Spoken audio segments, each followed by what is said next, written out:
Dice la Escritura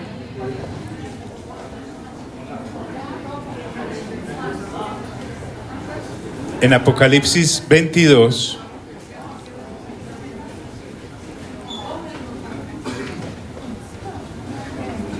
al cual llegamos porque comenzamos allá en Juan capítulo 14, que es el evangelio que estamos leyendo juntos.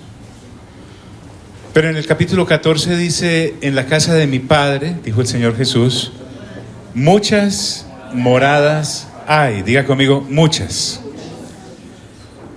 Entonces Él dice: pero lo que yo quiero es que donde yo esté, ustedes también estén. Se lo estaba afirmando a los discípulos que estaban con Él hace 2000 años, pero por extensión es para todos aquellos que en Cristo Jesús hemos creído durante las siguientes generaciones. Básicamente para los que estamos inscritos en el libro de la vida.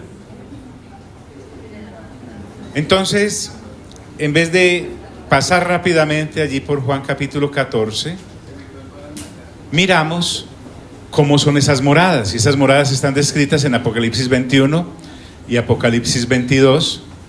Porque en últimas este no es nuestro destino. Diga eso conmigo: este no es nuestro destino. ¿Y sabe por qué? Porque si este fuera nuestro destino, no nos moriríamos. Entonces, nos haría muy bien ubicarnos históricamente en nuestra fe. Me explico. Hay varias clases de creyentes. Hay una serie de creyentes que son aquellos que encontramos desde el Adán caído, cuando es expulsado del jardín, hasta Malaquías. La Escritura me dice, Pedro lo afirma, que aquellos que profetizaron quisieron saber acerca de quién estaban hablando y si los tiempos eran para ellos. Mas se les dijo que no era ni para ellos y que estaban hablando de cosas que iban a ocurrir más adelante. Aún los ángeles, dice el apóstol Pedro, se asombran, dando a entender que se llenan de sorpresa cuando lo que se manifiesta en Cristo Jesús de parte del Padre para la humanidad es tan enorme y es Dios mismo entre nosotros. Eso sería la primera clase de creyentes, aquellos que desde Adán caído hasta Malaquías vienen profetizando y hablando acerca de la primera venida del Mesías aquí a estar con la humanidad, lo cual se cumplió hace 2000 años. Esta gente entonces serían la primera clase de creyentes, permítame llamarlo así. Pero hay unos segundos que fueron los que sí estuvieron hace 2000 años, cuando el Señor Jesús se manifiesta y nos damos cuenta que Él es el Cristo. Entonces aquí tenemos a los apóstoles. Pedro y Juan, cuando escriben sus cartas, dicen: hombre, es que nosotros lo vimos. Nos están diciendo que lo palparon, lo olieron, tuvieron la intimidad física con Él, el contacto como el que usted tiene con la persona que está a su lado. Entonces ellos vieron parte del cumplimiento de esas promesas de lo que aquellos profetizaron. Cabe anotar también que al lado de cada uno de esos grupos, en su respectiva generación, hubo gente que no creyó. Así como Ezequiel sí creyó, hubo compañeros de Ezequiel, de su generación, que ni fu ni fa, esto de Dios para ellos no es. Es más, gente que inclusive habrá dicho, como dicen hoy en día, no creo en Dios. Luego estamos aquellos que, como usted y yo, creemos en Cristo Jesús, mas no estuvimos con aquellos desde Adán hasta Malaquías, ni con los que fueron testigos de la primera venida del Señor acá a la tierra. Entonces, por fe, diga conmigo, por fe, porque recuerde que la fe es nuestro vehículo del tiempo en el cual nosotros nos podemos trasladar hasta Génesis, y por la fe creer que efectivamente todo lo que hay escrito hasta Malaquías es. Y también por la fe, sin haber visto, creímos que el Señor Jesús vino la primera vez hace 1000 años. Aquellos le vieron morir, le vieron resucitar y le vieron ascender y sentarse a la diestra del Padre, claro. Pero nosotros ni estuvimos allá con aquellos, ni estuvimos hace 2000 años, ni estamos con aquellos que en su momento estarán presentes cuando el Señor Jesús retorne. Entonces, creo que estamos en la fe más clara que un ser humano pueda tener en nuestra generación, porque ni estuvimos allá ni estamos allá, sino que estamos en todo el centro, en el centro de la mitad del medio de la fe, de la relación de Dios con la humanidad. Entonces pienso que tenemos un lugar privilegiado en la historia de la humanidad para relacionarnos con Dios. Y luego está el otro grupo que estará presente cuando el Señor Jesús retorne por segunda vez. Se den todos aquellos hechos que en Apocalipsis se narran. Entonces, el asunto acá es que usted y yo debemos ubicarnos históricamente, porque si no lo hacemos, vamos a estar a la deriva y dubitando mucho entre muchos pensamientos, ¿será que tal cosa? Pero cuando me doy cuenta que realmente estoy en esta posición histórica de fe, en la cual por la fe, por haber nacido de nuevo y renovar mi entendimiento, estoy completamente consciente del papel que me toca jugar en mi existencia temporal acá en la tierra mientras me muero. Mira al del lado y dígale, te vas a morir. Aquí todos, soy un hombre que se está muriendo, hablándole a gente que se está muriendo. Créame eso. Todos, absolutamente. Murieron aquellos desde Adán hasta Malaquías. Murieron aquellos desde los apóstoles hasta hoy. Vamos a morir nosotros. Y habrá un escenario muy lindo para aquellos que en el momento en que el Señor Jesús retorne por segunda vez, van a estar vivos y entonces serán transformados, como dice Primera de Tesalonicenses capítulo 4 del 13 al 18, y los que estemos muertos pues resucitaremos para estar con Cristo eternamente y para siempre con Él. Si yo no me ubico acá, voy a perder tristemente mi vida temporal dedicado a las cosas que no son, a las temporales. Tristemente. Entonces, una vez hecho esto, ubiquémonos bien ubicaditos y ahora miremos lo que Juan nos está hablando acerca de la Nueva Jerusalén y lo que hay dentro de ella. Usted puede ayudarse mucho si escucha lo que ya hablamos del capítulo 21 y hablamos ya algo del capítulo 22, pero por el Espíritu quiero retroceder al versículo 1 del capítulo 22 nuevamente, porque dice que dentro de la ciudad, Juan está hablando, un ángel le está mostrando esto, después me mostró ¿un qué? Un río de agua de vida. Así como las cosas profetizadas en el Antiguo Testamento se cumplen de manera escalonada, unas indudablemente en el aspecto natural, pero también en el aspecto espiritual. Este río de agua de vida, que ya vemos completamente desarrollado acá, la revelación está abierta completamente en este capítulo 22, es el último de las Sagradas Escrituras, ya todo está dicho, me lleva a Ezequiel capítulo 47 del versículo 1 al 12, acerca de este río que hay en la Nueva Jerusalén, en donde vamos a estar. Dice Juan, después me mostró un río de agua de vida, resplandeciente como el cristal. Diga conmigo, ¿cómo? Él no encuentra más palabras. El lenguaje humano de Juan no le da sino para comparar lo que con sus ojos están viendo. Y dice acerca de este río que es resplandeciente como el cristal. Sé que muchos tenemos la oportunidad de conocer algo más que el río Medellín. Usted va al río Medellín y es tan oscuro y tan terrible que la cosa no se ve. Pero hay manantiales y hay ríos, aún en nuestra nación, que son completamente cristalinos. Pues Juan dice, ¿cómo el cristal? Este río es tan transparente, pero él no alcanza a expresar. Él nos está dando una comparación. Acerca de este río, resplandeciente como el cristal, dice que salía del trono de Dios. ¿Y de dónde? Y del Cordero. Recuerde, hay mucha gente que quiere ir del país, hay mucha gente que quiere ir de la ciudad, hay mucha gente que quiere ir de la tierra. Por ahí hay una cantidad de gente apuntada para radicarse en la Luna o en Marte o en todas estas cosas que están conquistando los seres humanos en la actualidad. Lo curioso es que Dios ha decidido venirse a vivir aquí, el Padre. Él que tiene su estancia en el tercer cielo, porque esta ciudad no es que la estén haciendo, ya está hecha. Él ha vivido ahí desde siempre. Y es como si un gran trasteo de parte de Dios. Él se viene con ciudad y todo, que ya vimos cuánto mide 2.200 kilómetros de largo, de ancho y de alto. Usted va a decir, pero ¿y dónde van a colocar esa ciudad? Fácil.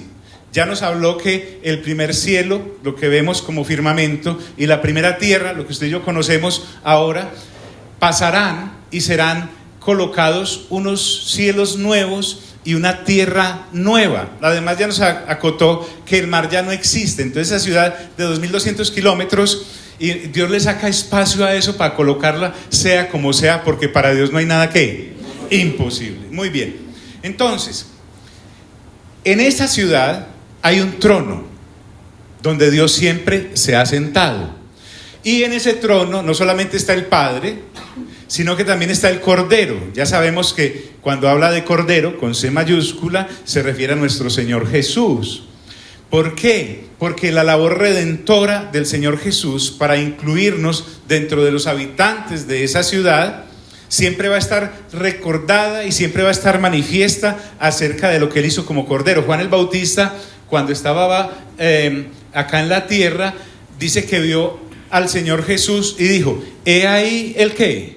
El Cordero de Dios que quita el pecado del mundo. Porque la condición para entrar a esta ciudad es que estemos limpios de pecado como seres humanos, y eso lo logró históricamente hace 2000 años en la cruz del Calvario, que salía del trono de Dios y del Cordero.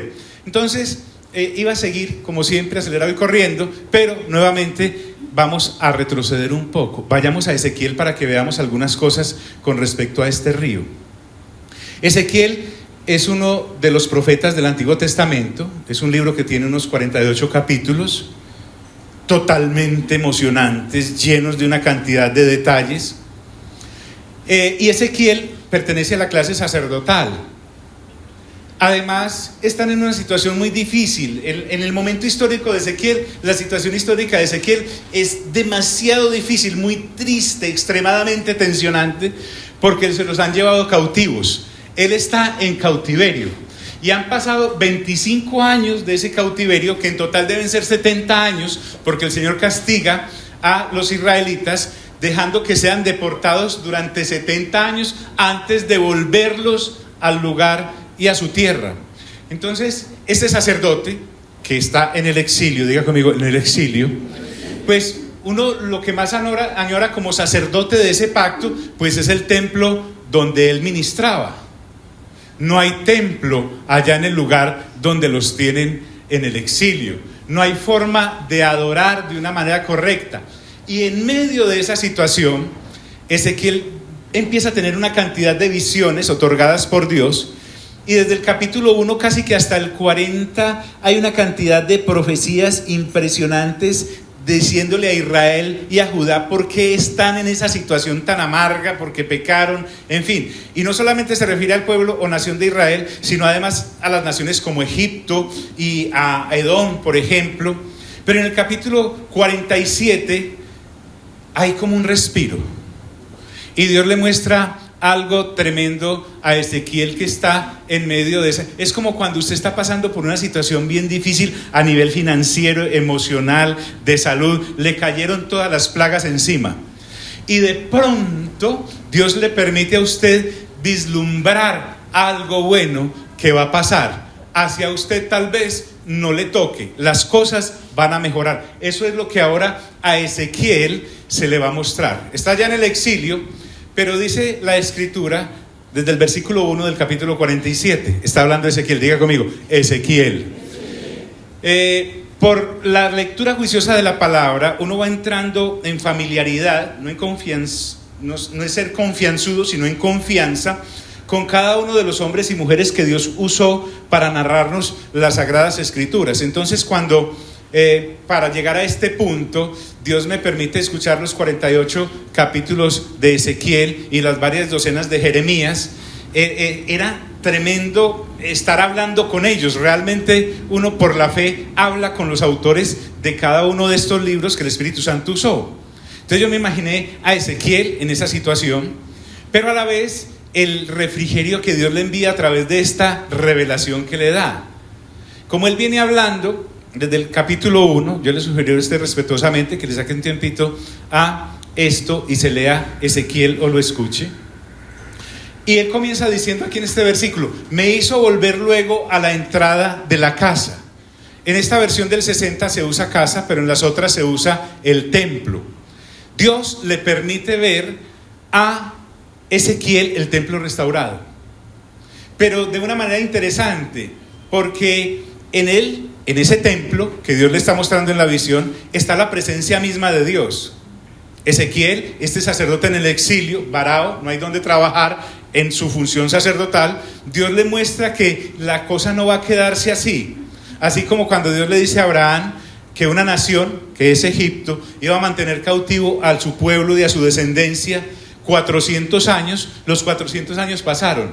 De la misma manera, los 70 años de exilio también iban a pasar. Si usted lee atentamente el libro de Daniel, se va a dar cuenta que Daniel estaba leyendo, por ahí en el capítulo 8-9, la profecía precisamente de Jeremías y Ezequiel, en donde se da cuenta que los 70 años ya se habían cumplido. Entonces Daniel empieza a clamar que los saque de allí y los vuelva a su nación.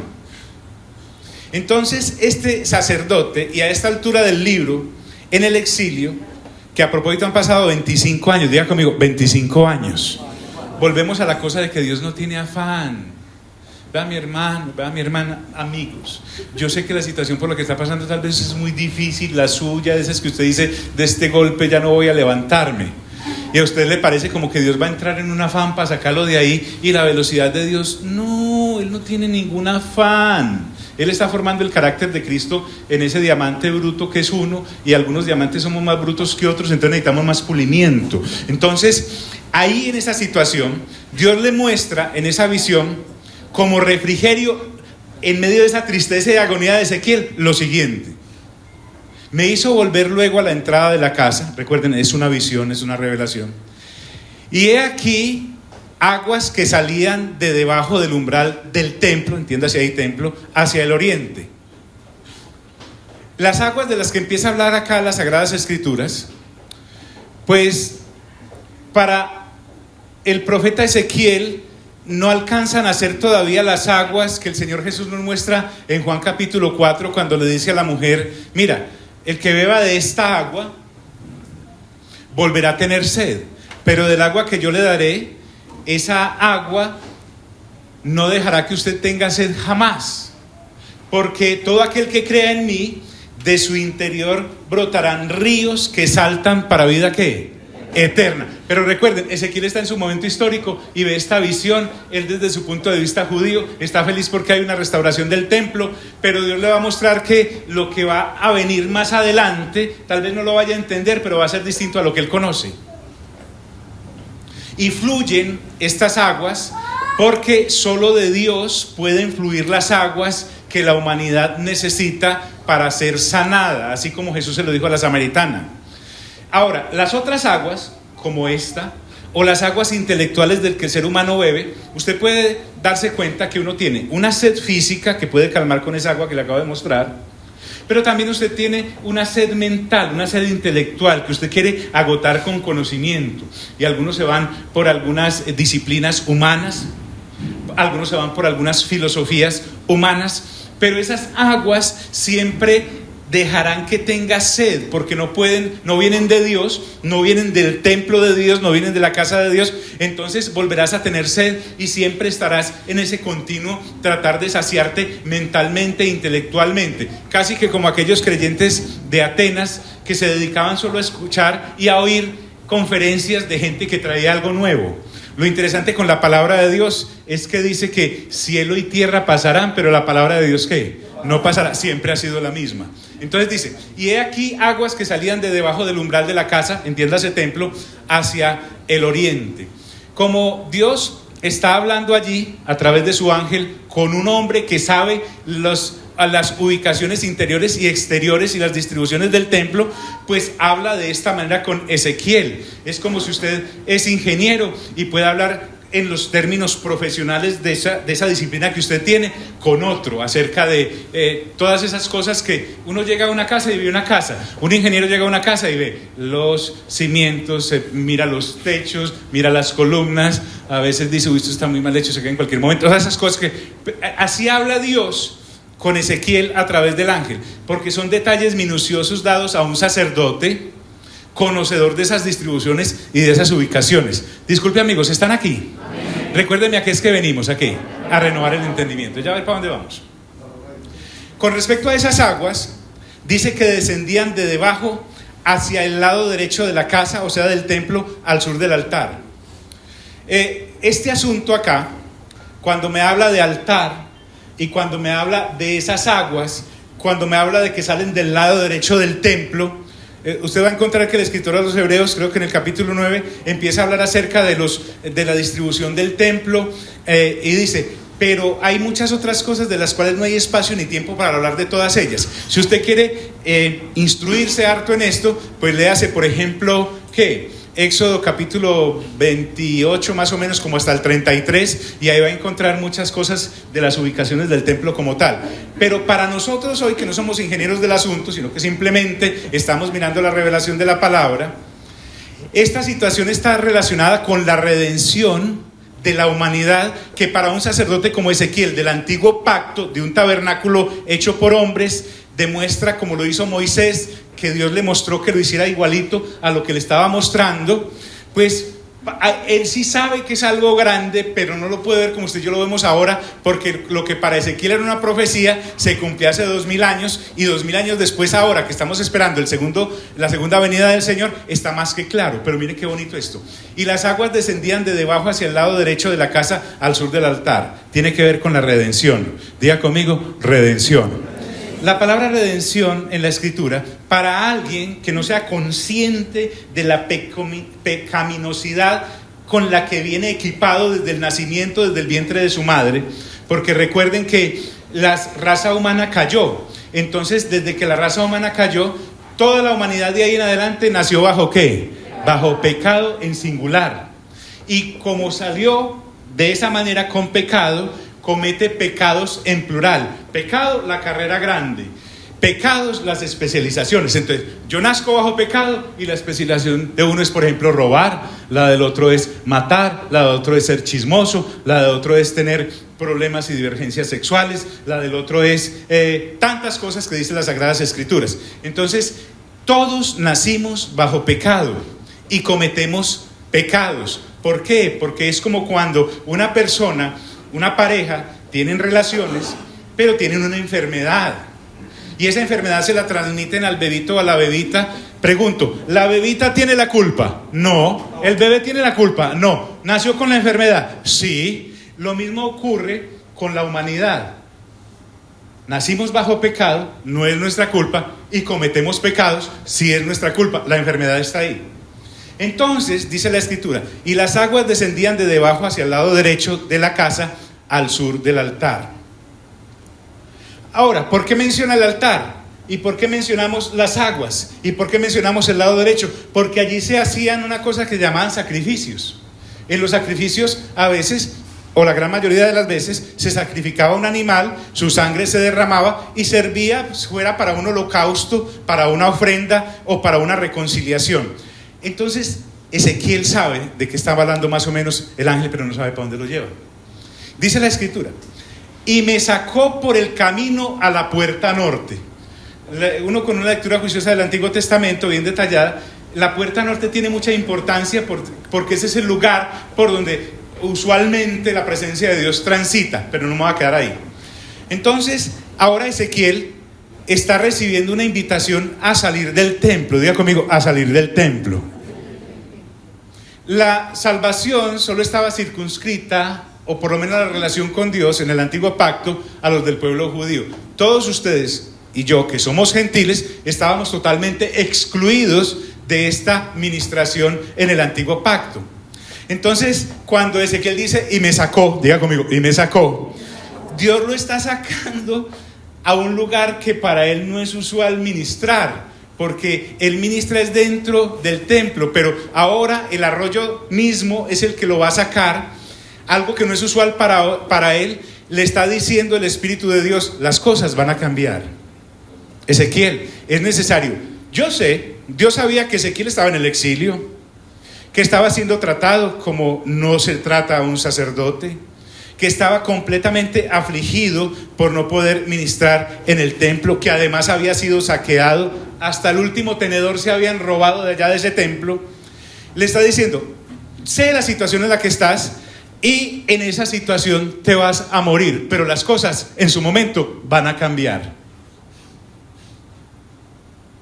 La Escritura dice, por ejemplo, acerca del Señor Jesús, en Juan capítulo 7, que ni aun sus hermanos creían en él. Y no creyeron sino hasta que lo vieron resucitado.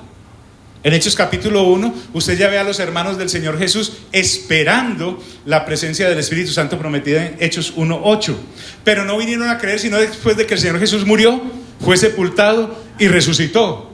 Y eso porque se les apareció. La Escritura dice que el Señor se le apareció a Jacobo, su hermano, porque nadie quiere que su familia se pierda. Con esto te quiero decir, hay muchos familiares tuyos que no quieren saber nada de lo que tú ahora crees. Tal vez crean después de que te mueras. A lo mejor no están esperando sino eso para creer. Ten esperanza, las cosas pueden cambiar.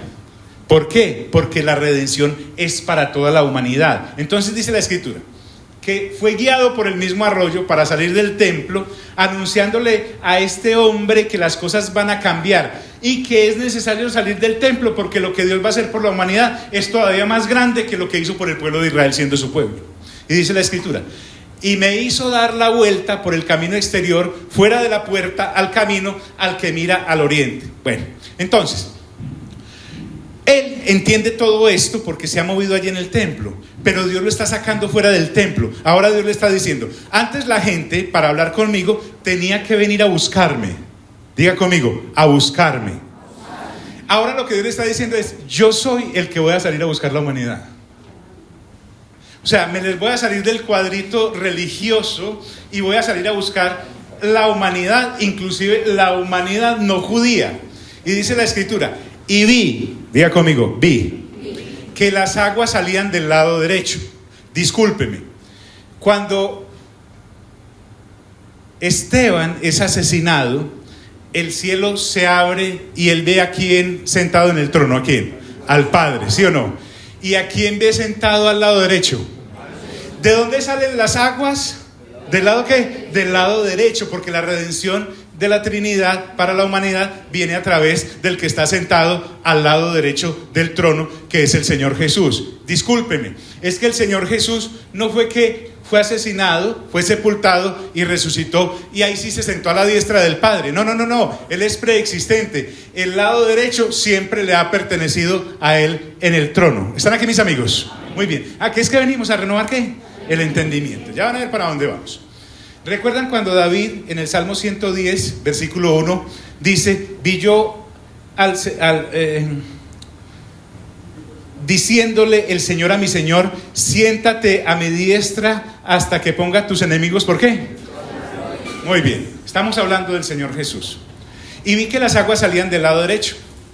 Y este varón que aparece acá, y salió el varón hacia el oriente, es un ángel. Es un ángel, usted le hace todo el capítulo, todo Ezequiel y se dará cuenta de que le estoy hablando. Y a esta gente, estos ángeles los tienen para muchas cosas, pero entre esas muchas cosas para medir. Recuerdan que allá en el capítulo 21 de Apocalipsis vimos que este ángel tenía una vara de oro con la que midió el muro, la ciudad, una cantidad de cosas.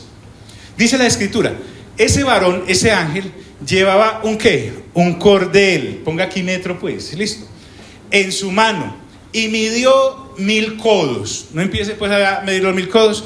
En la NBI, Nueva Versión Internacional, 1000 codos equivalen a 500 metros. 500 metros son 5 cuadras allá, pero las cuadras de barrio, las largas, no las de unidad residencial, que son así chirringuitas, no alcanzan a ser cuadras. Entonces estamos hablando de, diga conmigo, 500 metros. Esta agua que empieza como un pequeño arroyito allá saliendo del templo, se sale por debajo del umbral. Y ahora mide 500 metros. Esos 500 metros se van a convertir después en otros 500 metros y en otros 500 metros, enseguida lo vamos a mirar, pero quiero que tenga algo aquí en la cabeza. En Efesios capítulo 3 dice la escritura, se los voy a leer literalmente. Pablo está orando en el capítulo 3 de Efesios y dice: por esta causa, dice Pablo, doblo mis rodillas ante el Padre de nuestro Señor Jesucristo, de quien toma nombre toda la familia en los cielos y en la tierra, para que os dé, conforme a las riquezas de su gloria, el ser fortalecidos con poder en el hombre interior de su espíritu, por su espíritu, para que habite Cristo por la fe en vuestros corazones, a fin de que arraigados y cimentados en amor, diga conmigo, amor, seáis plenamente capaces de comprender con todos los santos cuál sea la anchura, la longitud, la profundidad y la altura, y de conocer el amor de Cristo que excede todo conocimiento, para que seáis llenos de toda la plenitud de Dios.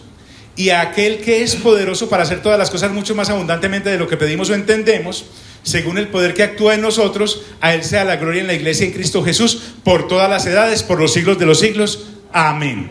Escuche bien, Pablo está orando allá en el capítulo 3, después vamos a entrar a ese capítulo, y en el capítulo 1 de Efesios ya hizo una oración.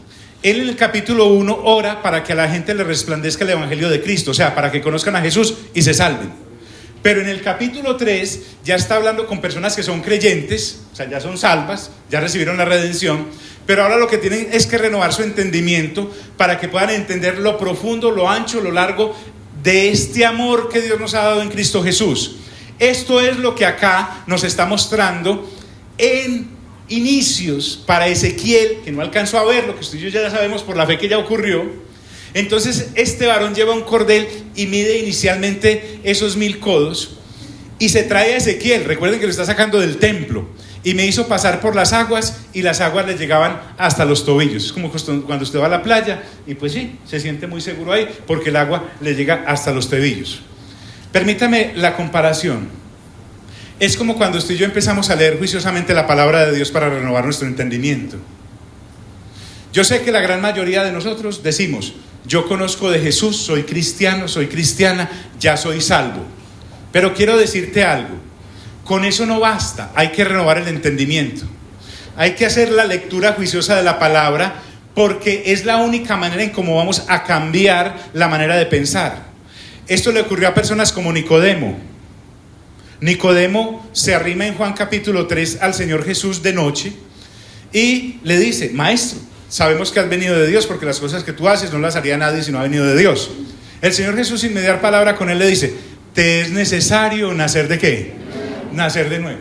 Termina la conversación entre ellos, muy interesante la conversación, porque Nicodemo le dice: ¿y cómo yo puedo nacer de nuevo, Señor? O sea, vuelvo otra vez y me meto en el vientre de mi madre para nacer de nuevo. Imagínense la renovación de entendimiento que tenía Nicodemo, o sea, ninguna. Pero ya en el capítulo 8, Nicodemo no se quedó con eso. Nicodemo en el capítulo 8 está casi que peleando con los judíos principales, y les dice, cuando querían asesinar al Señor Jesús, les dice: disculpen, nuestra ley dice que no podemos juzgar a nadie sin haberlo escuchado primero. Oh, qué problema el que hubo. Pero ya en el capítulo 19 en adelante, Nicodemo ya ha renovado suficientemente su mente como para no temerle a la humanidad ni a su religión, e ir a reclamar el cadáver del Señor Jesús para ungirlo con 50 libras de especias, es decir, 25 kilos que no se ocultan fácilmente. Eso había que cargarlo en una carreta o llevarlo en el hombro. Él ya no podía ser un discípulo oculto. Nicodemo, por ejemplo, empezó por los tobillos, pero fue avanzando. También lo vemos con el eunuco. Diga conmigo, el eunuco. Recuerden, en el capítulo 8 de Hechos, hay un eunuco que viene de adorar en Jerusalén y va en su carro leyendo las Sagradas Escrituras, un rollo. Cuando el Espíritu Santo le dice a Felipe: arrímate al carro. Y cuando se arrima a ese carro, escucha que el eunuco va leyendo Isaías 53. Y en Isaías 53 se narra la vida sufriente del Señor Jesús, allá en Isaías, lo que había ocurrido después en Jerusalén cuando asesinan al Señor Jesús, y él va leyendo ese rollo. Y se le acerca a Felipe y le dice: óigame, pero usted entiende lo que lee. Él dice: ¿y cómo voy a entender si no hay quien me explique?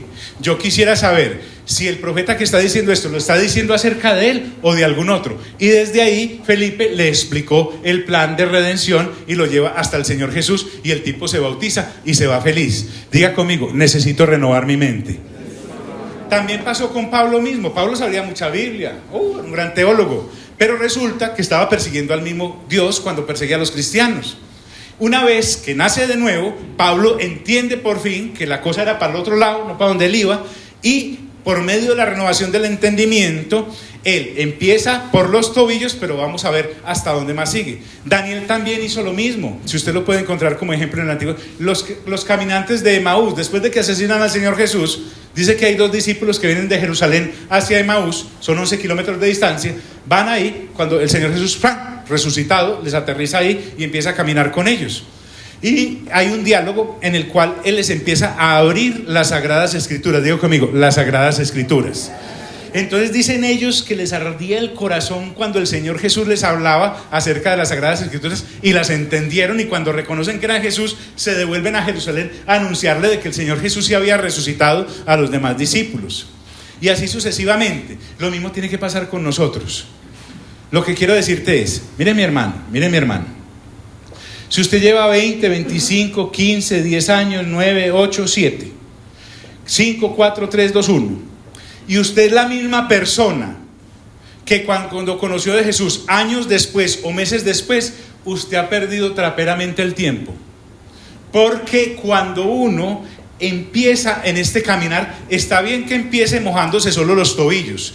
El varón el ángel, lleva a Ezequiel y le deja que se mojen los tobillos. Luego mide otros 1000 metros, o sea que van otros 1000 codos, y van otros 500 metros, o sea que van 1000 metros. Y dice que el agua ya le llegaba ¿a dónde? Hasta las rodillas, hasta las rodillas. Seguimos avanzando en perseverar en la disciplina de la lectura juiciosa de la palabra de Dios. Miren, leer la Biblia es como bañarse en un río limpio. Usted en la Biblia no va a encontrar agua sucia ni para su mente, ni para su intelecto, ni para su espíritu, ni para su cuerpo. Pero podrá, como ocurre al bañarse en un río, que usted se bañará en el mismo río, pero jamás será la misma agua. ¿Por qué? Porque el agua corre. Esta agua del templo de Dios corre. La lectura entonces es como bañarme en un río. Será el mismo río, pero no es la misma agua. A mí me ocurre, y lo he hablado con otras personas que renuevan entendimiento, que uno lee juiciosamente las Sagradas Escrituras y después vuelve a pasar por donde ya ha leído, y es como si no las hubiera leído nunca. Es con respecto a la experiencia que tienes de cómo el Espíritu Santo te habla y te va metiendo cada vez un poquito más. ¿Cuántos metros van entonces? Ay, no, John, es que yo los ríos que conozco son muy angosticos. Pues créame, ríos, por ejemplo, como el Amazonas, cuando uno va sobrevolando para aterrizar en Leticia, no se alcanza a ver la margen de un lado al otro porque son kilómetros el ancho de un río de esos. Entonces, no se asuste. Las Escrituras entonces me están llamando a que debo renovar mi entendimiento. Diga conmigo: renovar el entendimiento. Ezequiel está bien que no entendiera. Estamos hablando de cientos de años antes de que el Señor Jesús viniera a la tierra por primera vez. Pero usted ya no nos podemos dar el lujo de no entender, porque a nosotros ya nos ha sido revelado todavía más. Diga conmigo: todavía más. Midió otros 1000 metros, otros 1000 codos, que son 500 metros más. Y ahora las aguas le llegaban ¿hasta dónde? Hasta la rodilla. Dice la Escritura: midió otros 1000. O sea que vamos en 1500 metros, porque cada 1000 codos son 500 metros. Y ahora las aguas le llegan ¿hasta dónde? Hasta los lomos. Ya la cosa se está volviendo profunda. ¿Están aquí mis amigos? Indudablemente es de nunca acabar en bebernos del conocimiento de la persona de Dios. Es que no podemos siquiera pensar que en estas pequeñas cabecitas, tóquele la cabeza con respeto al de lado y diga: en estas pequeñas cabecitas, sí, por cabezón que uno sea, es ridículo siquiera llegar a pensar que todo lo que Dios es y hace y tiene lo alcancemos a comprender.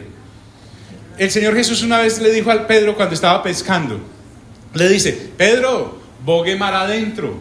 Lo que le está diciendo es: en las orillas no se pesca. Pues sí se pesca, pero pececitos pequeños. Los peces grandes están ¿dónde? Adentro.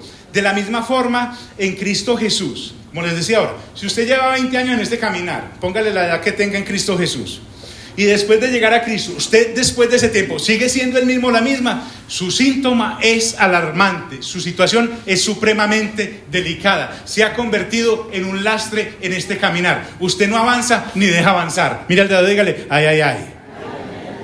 Es que yo leo la Biblia cuando tengo tiempo. Disculpa, es que yo tengo tiempo porque leo la Biblia. Las cosas hay que empezarlas a cambiar. Es que usted no sabe la cantidad de cosas que yo hago inútiles, porque ahora estamos hablando es de las cosas que saltan para vida eterna. Ay, John, qué tan duro eso, la gente se va a aburrir. Lo siento, es mejor que se me aburra ahora a que después de que muera usted vaya para el lago de fuego y azufre y diga, pero a mí nunca me dijeron eso. No, le van a sacar un video de esta situación y van a decir, vea que sí se lo dijeron. Diga conmigo, ay, ay, ay. Es que no, aquí no vinimos a entretenernos, hermanos. No estamos llenando espacio. Midió luego otros 500 metros, y ahora las aguas le llegan hasta el lomo. Ahora, midió otros 1000. ¿Cuántos van? ¿Cuántos van en metros? 2000 metros. Y era ya un río que no podía pasar. Y aquí es donde empieza uno la verdadera renovación del entendimiento, y es cuando uno se da cuenta que la principal cualidad que un creyente tiene es reconocer que su conocimiento es limitado. La principal situación que a Dios le alegra de parte de uno es cuando yo digo, por eso el Evangelio dice, el reino de Dios es para los pobres. Y no solamente se está refiriendo a el estrato, se está refiriendo a aquel que aún siendo rico y tetramillonario pueda reconocer la inopia de alma y de intelecto que tiene por la ausencia del conocimiento de Dios. Cuando Dios ve a alguien así, dice, a este lo lleno yo. Cuando alguien está, mire, una persona es muy difícil que conozca de Dios cuando está llena de argumentos, porque Dios no llena lo lleno. Trate usted de llenar un vaso de agua que esté lleno, se derraman las cosas. Primero hay que vaciarlo. Lo mismo ocurre acá. El mayor acto de inteligencia que yo puedo tener es reconocer mi brutalidad espiritual y entonces permitirle a Dios y decirle, Señor, por favor, me suple esta necesidad tan grande que tengo de usted y no puedo llegar por mis propios medios. Si usted no es el que me invita a caminar por sus aguas, yo jamás voy a poder entender esto. ¿Me estoy haciendo entender, amigos? Entonces mide otros 1000 metros. Otros 1000 codos, que son otros 500 metros, y ya era un río que yo no podía pasar, porque las aguas que habían crecido. Es que el asunto de Dios escapa a mis capacidades. Cuando me doy cuenta de que no puedo conocer a Dios por mis propias fuerzas e intelecto, entonces ahí es donde estoy dando el salto para entender las cosas que son de la vida eterna. Porque las aguas habían crecido. Y miren lo que dice tan lindo Ezequiel. De manera que el río no se podía pasar, sino que nadando. Diga conmigo, nadando. A colación, Jerónimo, en el siglo III aproximadamente, dijo esto: las escrituras son como un lago al que un niño puede aventurarse sin temor de ahogarse, y tan profundas que un teólogo experimentado jamás podrá tocar el fondo. Entonces la invitación de Dios es, métase, tranquilo, yo no lo dejo ahogar. Eso sí, no se meta con todos sus intelectos y con todos sus conocimientos, porque ese es un lastre que no lo deja avanzar. Suéltese. Con razón dijo nuestro buen Padre Celestial a través del Señor Jesús, de los niños es ¿qué? El reino de los cielos. No hay una persona más hermosa y confiada que un niño. Que un niño pues que haya sido bien administrado, no que esté lleno de todos los temores del papá y de la mamá, que no lo deja, ve una cucaracha y pues se sube al techo. No. Estamos hablando de un niño bien administrado que con confianza llega al mar y se quiere meter allá. ¿Por qué? Porque él está confiado. Ahora, si eso ocurre en lo natural, ahora usted imagínese en lo espiritual. Dios jamás permitirá que alguno de nosotros nos ahoguemos en esta situación. Él jamás dejará que nos perdamos en su conocimiento, de manera que el río no se podía pasar sino a ¿qué? A nado. Y me dijo, porque está hablando el ángel con Ezequiel, disculpe, ¿dónde estaba Ezequiel? ¿En un resort? 10 estrellas, en el mar Caribe disfrutando su piña colada. Disculpe, ¿dónde estaba? En el exilio, estaba llevado, pero en los peores momentos es donde se dan las mejores revelaciones. Hay gente que me dice: John, me quedé sin trabajo, no tengo nada que hacer. Discúlpame. ¿No te das cuenta que es Dios que te permitió apartarte de todo ese bullicio para que tengas tiempo para leer las Sagradas Escrituras? No trabajabas pues de sol a sol, llegabas a las 8 de la mañana hasta las 12, comienzas la carrera y de 2 a 6 y nuevamente bien cansado llegabas para madrugar a trabajar. Listo, si estás sin trabajo, mi hermano y mi hermana, lo que Dios le está invitando es que lea 8 horas las Sagradas Escrituras para que deje de ser vago. ¿Me estoy haciendo entender, amigos? De eso se trata. Dios te amplía el tiempo. Lo que pasa es que no nos damos cuenta. Porque a veces fracasan negocios y empresas. Porque esa cosa temporal no te deja. Y vas directo a la perdición eterna. Y Dios dice: no, es que aquí no. En fin, por ahí no va. Ahora, y me dijo el varón, el ángel le dice: ¿a quién? A Ezequiel. Le dice: ¿has visto, hijo de hombre? O sea, se dio cuenta de lo que le estoy mostrando. Como cuando Job habla en sus capítulos finales, y Job, después de tener esa experiencia terrible, sus hijos mueren, sus bienes se pierden, su salud se va a pique, lo único que Dios no le cambia es la mujer. Entonces él dice allá en el capítulo final, dice: Dios, yo hablaba de lo que no entendía, y de oídas te había ¿qué? Oído, pero ahora mis ojos ¿qué? Te ven, ahora mis ojos te ven. Eso es lo que Dios quiere, que avancemos en el conocimiento de Él. Y entonces ese varón que se da cuenta que Ezequiel no está preparado porque no es para él la revelación completa del nuevo pacto, dice: después me llevó y me hizo volver por la ribera del río. Oiga, por allá que por allá se me ahoga. Vamos a ponerlo aquí nuevamente. Tiene que renovar, dígale al de lado: tienes que renovar el entendimiento. El asunto es que no nos podemos quedar mojando solo los tobillos en la playa. Es similar a cuando aprendes a bucear. Una persona que aprende a bucear y baja 20, 30 metros, ve los corales, ve la fauna, ve la flora interna, deja de ser ese turista tontuelo que va a quemarse en una playa, en una soleadora. ¿Cuánto llevo? 15 minutos, volteate. Así, cuando tú ya sabes bucear, ya sabes el asunto, sales y miras con cierta misericordia a los que están allá tomando el sol con su sombrero de paja. ¿Por qué? Porque conoces las profundidades, conoces algo de lo de adentro. Entonces, lo que este ángel está haciendo con Ezequiel es: venga, tranquilo, yo le explico. Desde la ribera del río le explico. ¿Por qué? Porque a nosotros nos ocurre lo que le ocurrió a aquel hombre al que Dios le hizo un milagro. Un día había un tipo ciego, el Señor Jesús ora por él para que sea sano, y el milagro parece que quedó a medias, porque le dice el Señor Jesús: ¿qué ves? Y el hombre le dice: veo los hombres como árboles que se mueven. O sea, borroso.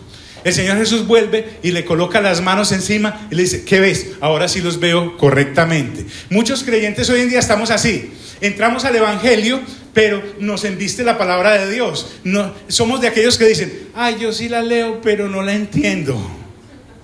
Fíjese que yo empiezo a leerla y me quedo dormido.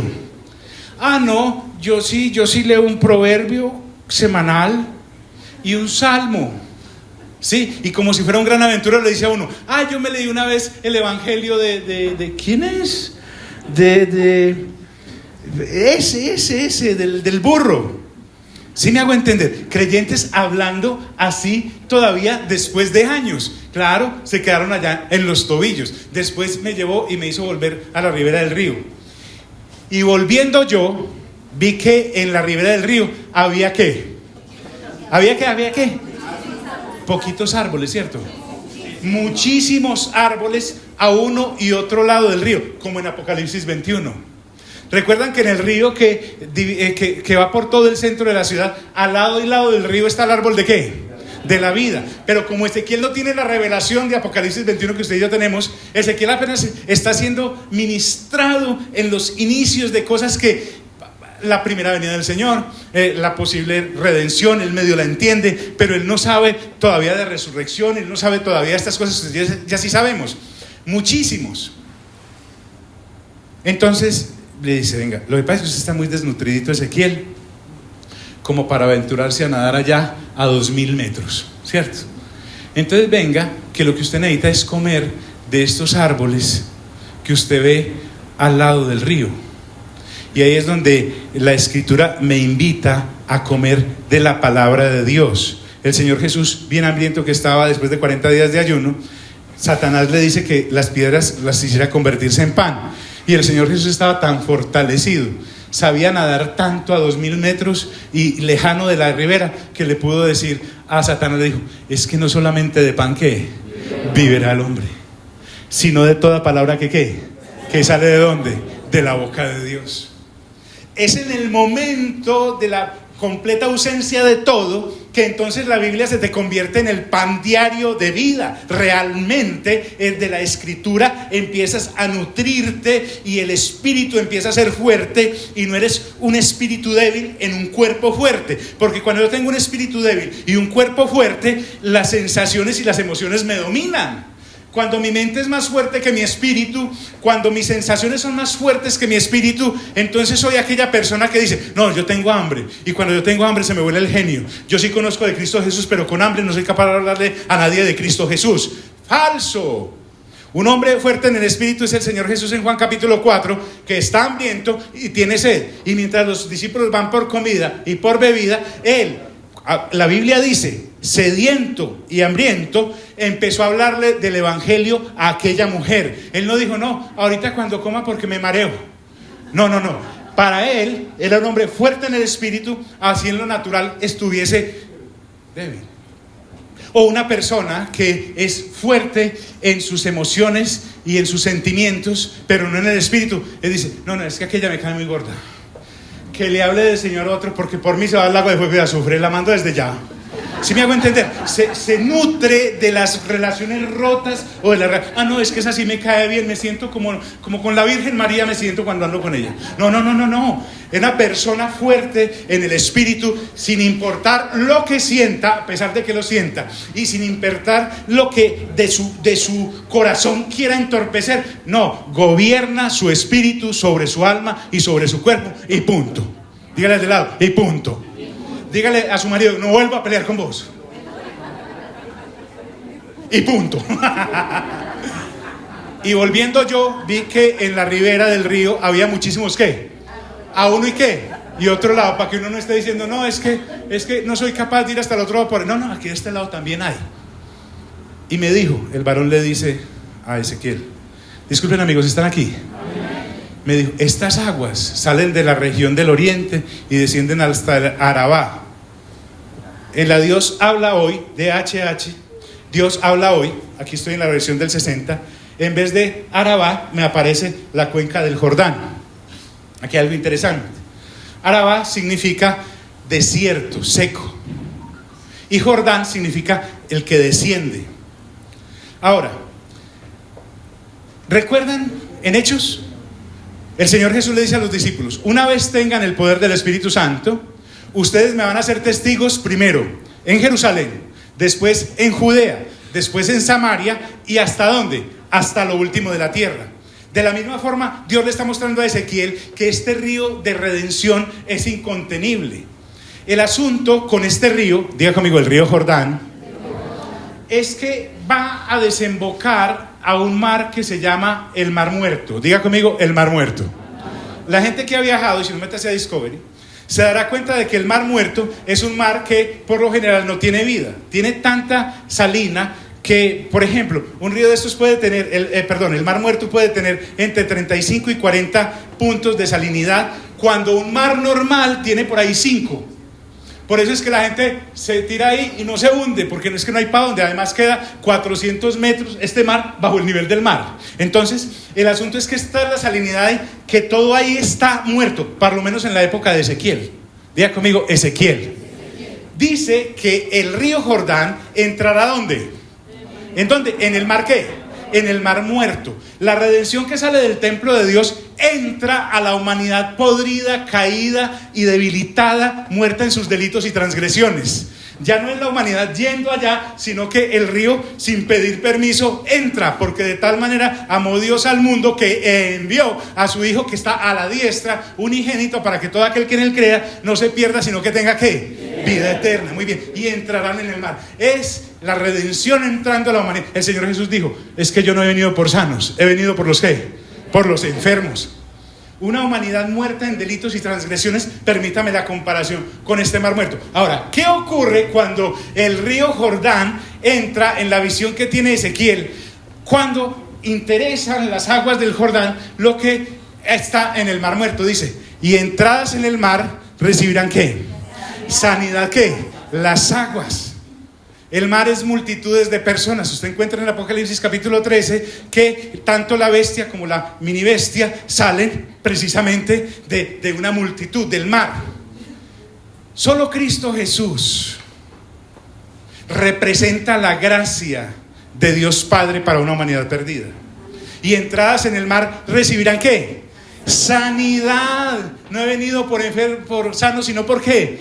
Por enfermos, para darles sanidad.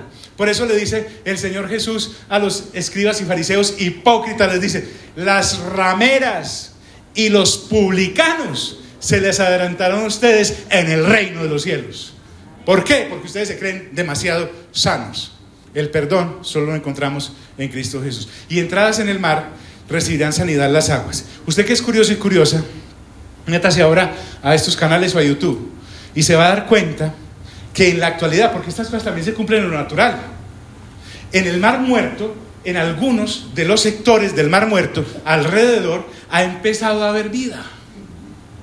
Hay peces, hay flora y hay fauna. Es algo interesante, porque ahora, pasando a lo que realmente Dios quería revelar, es, y algunas almas vivientes. ¿Toda qué? Y toda alma viviente que nadare por donde quiera que entraran estos ríos, ¿qué? Vivirá. Recuerden, alma viviente.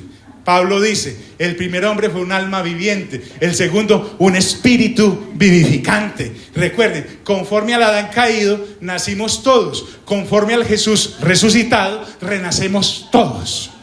De alma viviente a espíritu vivificante. Entonces la salvación en Cristo es para la humanidad caída y enferma. Y toda alma viviente que nadare por donde quiera que entrar en estos dos ríos, vivirá. Diga conmigo, vivirá.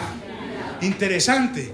Dice, y habrá poquísimos, muchísimos ¿qué? Peces por haber entrado allá estas aguas y recibirán ¿qué? Sanidad. Es obvio que el cumplimiento natural es uno. Métase, busque, hable, pregunte, ¿qué está pasando actualmente en el mar muerto? Entonces, es obvio que hay un cumplimiento natural y uno espiritual. Lo que me está diciendo acá Dios es que en los postreros días la redención será exponencialmente abundante y muchas almas durante todas las últimas generaciones pasadas, durante esta presente y las generaciones futuras mientras Él regresa, está en cuenta sumatoria de almas porque los peces serán ¿qué? Dígalo, por eso es que la ciudad tiene que ser tan grande, hermanos. Porque usted y yo pensamos con la mente parroquiana de la salita chiquita en la casa. ¿Recuerdan? Ay, voy a tener por fin mi primer mini apartamento. ¿De cuántos metros es? 12. Sí. El inodorito es así, chiquitico. Sí. La cocinita es muy chiquita todavía. Uno entra así, ¿cierto? Entonces, pero tenemos que pensar como piensa Dios. La renovación del entendimiento es que Dios nos hace pensar como Él piensa, no como la humanidad caída piensa. Entonces dice, y habrá muchísimos peces por haber entrado allá a estas aguas y recibirán sanidad. Entonces la redención es exponencial. Salió como un chorrito desde el templo. ¿Recuerdan eso o no lo recuerdan? Salió del lado derecho por el umbral y fue avanzando como un arroyito y después se convierte en un río. Y ahora ese río es tan grande en su corriente que inclusive entra al mar muerto. Y dice la Escritura, y vivirá todo lo que entrare en este ¿qué? En este río.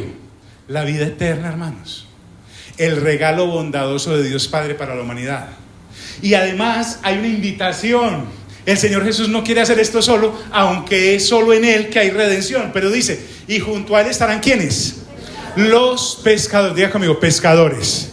¿Recuerdan la invitación del Señor Jesús cuando pasó por el lugar de los tributos a Mateo? Le dijo, Mateo, venga, yo le ayudo a formar el Mateo Bank Company.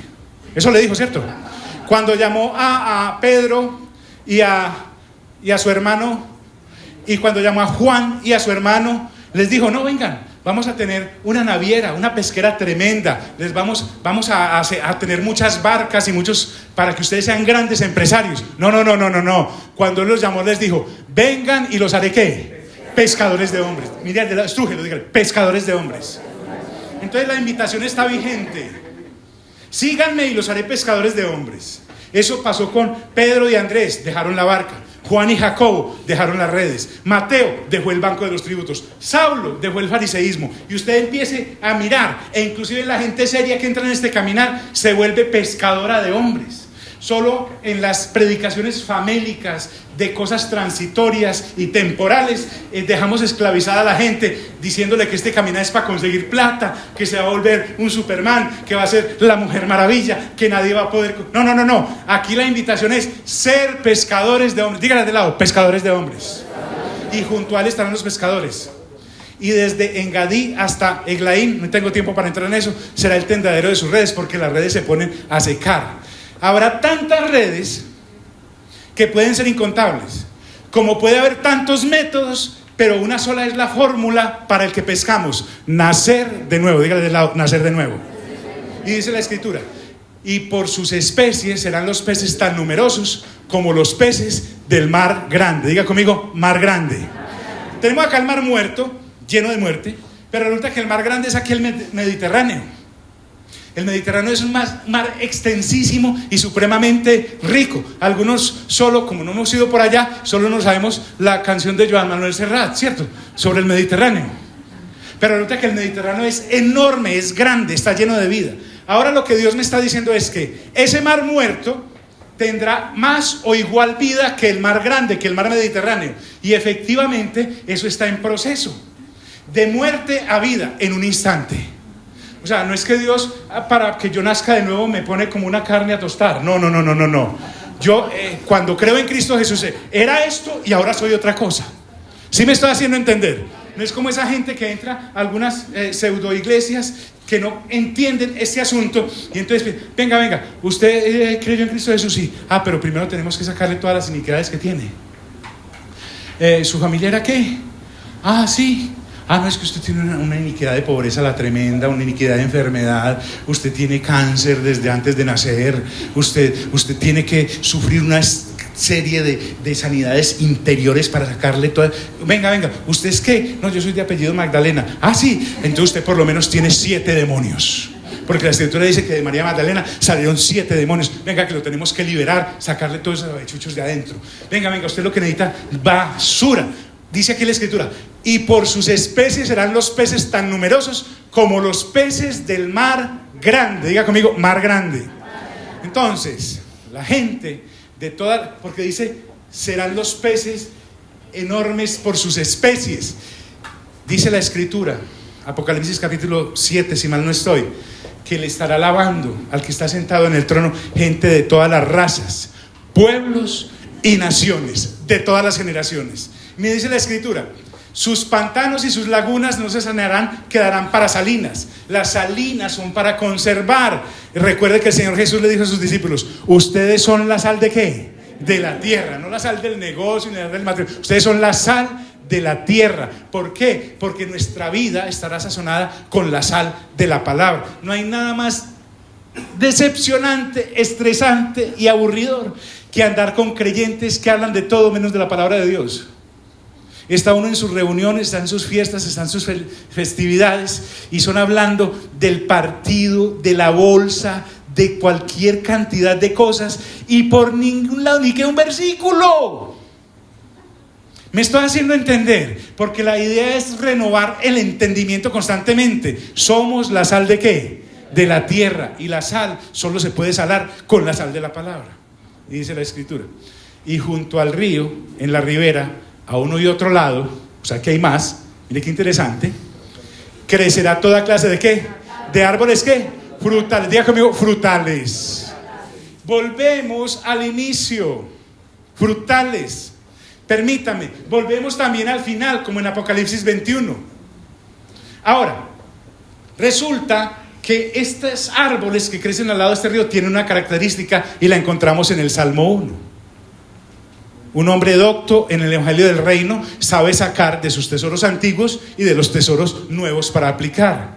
El Salmo 1 dice así: bienaventurado es la persona que no anduvo en consejo de malos, ni estuvo en camino de pecadores, ni en silla de escarnecedores se ha sentado, sino que en la ley de Dios está su delicia, y en su ley medita de día y de noche. Será como un árbol plantado junto a corrientes de aguas, que da su fruto en su tiempo y su hoja no cae, y todo lo que hace prosperará. No así los malos, que son como el tamo que arrebata el viento. Por tanto, no se levantarán los malos en el juicio, ni los pecadores en la congregación de los justos. Porque Dios conoce el camino de los justos, mas la senda de los malos perecerá. Lago de fuego y de azufre, desde el Salmo 1 hasta la Nueva Jerusalén, desde el Salmo 1, lo mismo que en Apocalipsis capítulo 21 y 22 y en el capítulo 20.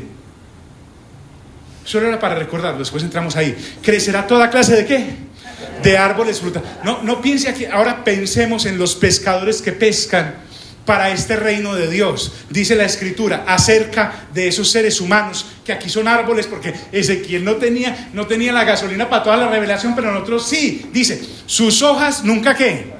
Caerán, ni faltará ¿qué? Su fruto. No servimos solo con hojas. Hay muchos creyentes llenos de hojas, no más. El Señor Jesús un día iba con sus discípulos, le dio hambre y entró a una higuera. No era tiempo de cosecha todavía, pero debían ya tener las primicias, esos árboles. Y metió la mano y no había sino hojas y dijo: no saldrá de ti fruto, jamás te secarás. Y al otro día la encontraron seca. ¿Por qué? Porque no servimos solo con hojas. Hojas tenía el hombre y la mujer cuando se cubrieron, pero frutos tiene todo aquel que nace de nuevo. ¿Por qué? Porque el árbol se reconoce por el fruto que ¿qué? Da. ¿Y cuáles son mis frutos? Hombre, es muy fácil, la vida del Espíritu: amor, gozo, paz, paciencia, benignidad, bondad, fe, mansedumbre y templanza, porque contra esas cosas no hay ley. Usted llega allá a la Nueva Jerusalén en la vida en el Espíritu y entra de una, no entra con las obras de la carne. Entonces, sus hojas nunca caerán, ni faltará fruto. ¿Por qué? Porque a su tiempo ¿qué? Madurará. Diga conmigo: tiempo de Dios. Vea, es que nos pueden meter en periódico como los aguacates para que maduremos, pero tiene que ser al tiempo. Diga conmigo: el tiempo de Dios. La Escritura dice que unos somos los que sembramos y otros somos los que regamos, pero solo Dios da ¿qué? El crecimiento. Solo Dios da el crecimiento. A su tiempo madurará, al tiempo del árbol y al tiempo de Dios. Porque sus aguas salen ¿de dónde? Del santuario. En medio de toda esa trifulca, de toda esa decepción, de toda esa agonía de Ezequiel, Dios le acaba de comunicar lo grandioso que ahora estamos viviendo en estos tiempos. Ahora, esta es la causa: cimentados y sembrados en la palabra de Dios, en sus aguas. Entonces, cuando a uno lo siembran con palabra y cuando uno lo riegan con palabra, en su momento Dios te dará el crecimiento. Diga conmigo: el crecimiento lo da Dios. Y dice la Escritura: y su fruto será para comer y su hoja para medicina, como en Apocalipsis 21. Recuerdan, todos los que entramos a la Nueva Jerusalén, por ser escritos en el árbol de la vida, en el libro de la vida, podemos comer del fruto que da cada mes todos los árboles de la vida que hay alrededor del río. Las hojas, ¿para quiénes son? Para las naciones que hayan sido salvas, que están afuera. Y punto. Comer es para los inscritos en el libro y que entran a la Nueva Jerusalén, a la presencia del Cordero. Y las hojas son para las naciones que hayan sido salvas y están afuera. ¿Por qué están afuera? No lo sabemos, Dios no tiene que explicármelo todo. No está. Listo. Póngase en pie y oremos, por favor. Johnny, ¿usted por qué grita tanto? Es que, ¿y cómo no? Pues, si eso le fluye a uno y le sale. Hernán, le sale a uno, hermano. Eso es lo que Dios quiere. Eso es lo que Dios quiere que cantemos. Eso es lo que Dios quiere que usted y yo hablemos. Eso es lo que usted y yo... Mire, me sueño el día en que todas las familias creyentes en su hogar, al momento de almorzar y de comer, estén hablando de la palabra, no del vecino. Estén hablando de la palabra, no del jefe en la empresa. Estén hablando de la palabra, no el de la competencia. Estén hablando de la palabra, no de los de otras religiones. Estén hablando de la palabra, renovando el entendimiento. Que una hija o un hijo le digan a su papá o a su mamá: ve, por favor, Auri Ezequiel, explícame qué quiere decir esto. Y el otro pueda decirle: él quiere decir esto y esto y esto. ¿Por qué? Porque he pasado tiempo en el agua de la palabra de Dios. He sido limpio por la palabra de Dios. De lo que como, hablo. Palabra de Dios. Di conmigo: Señor, gracias por tu palabra, que es viva y eficaz y más cortante que toda espada de doble filo. Acepto el reto de beber de las aguas de tu palabra para dar de beber a esta humanidad muerta y sedienta que necesita salvación. Amén, amén y amén. Les bendigo.